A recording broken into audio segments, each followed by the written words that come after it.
Well, as I continue my scenery on the N scale layout, I've come to the realization I need lots of trees. And you know what, I already knew that.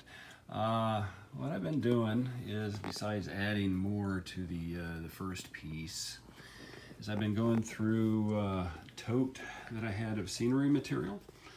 Some of that stuff is like 25 years old. It's been sitting. What I dug out was Woodland Scenics Value Pack Deciduous Trees, mixed green. It's got like 23 realistic trees in it.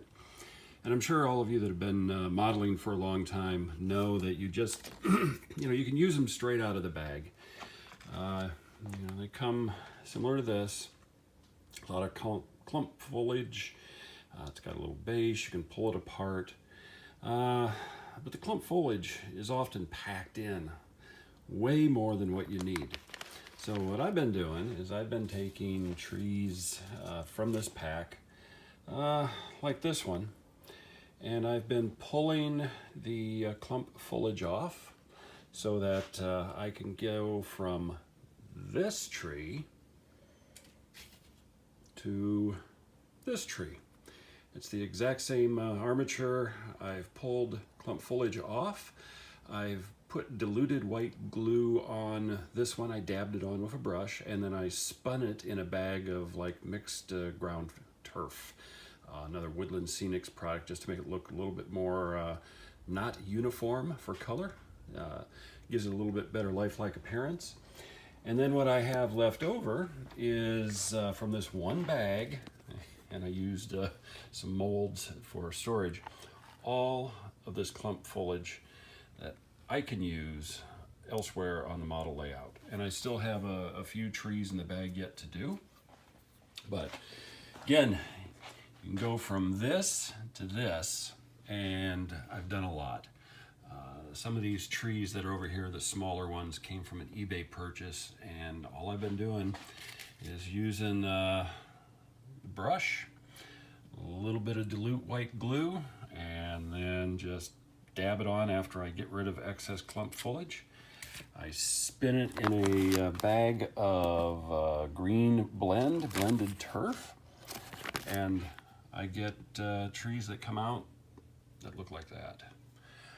And if I've got a lighter one, I use a darker green on top just to kind of, again, give it a little bit of a shaded effect. Makes it look good, and it stretches your scenery budget considerably. So a lot of these are going to be going on the layout, and that will be in the next video. Well, a couple of things. One, 2 or 3 videos ago, I think I made mention that I was going to look because I thought I had a passenger train yet in N scale. Well, I looked, and I didn't. Apparently it was in a bunch of materials I sold long ago. But I just got these this week, and I was going to run them tonight, but then I got looking, and the wheel flanges are the standard flange, which means they bounce off the ties on this code 55. So I'm going to order some new trucks for these, and when those get in, then I'll run these. I'm gonna couple a couple of them behind the Doodlebug and let it run around the layout. So, since I don't have that, I am going to run some trains. You still see all of my stuff piled up on this end. I do have the yard tracks in place. I will run through those. I still got to glue them down. I've got a couple of feeders I dropped. I got to hook into the bus, but otherwise in pretty good shape. Coming down on this end, I cleaned it up a little bit, but there's my first scenery, again from last time. So I'm gonna run my freight train, and let's see how it looks.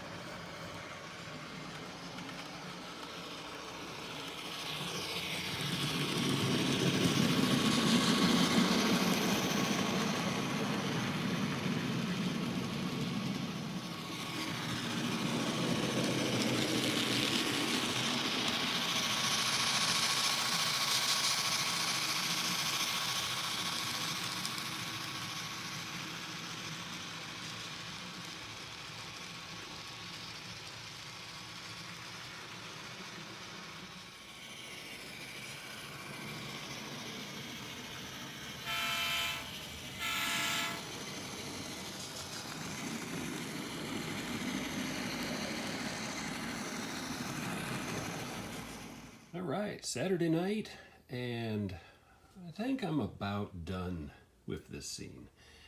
I might put some hikers, I might put a couple of little animals in different parts of it, but I've got it where I like how it looks. I've got plenty of trees in position. I still might add a few more, definitely add some more along the gully as I do scenery closer to me. But I'm happy with how this looks. This is how all of the ridge and how all of the other mountain is going to look when I get it done. I'm going to use a lot of trees.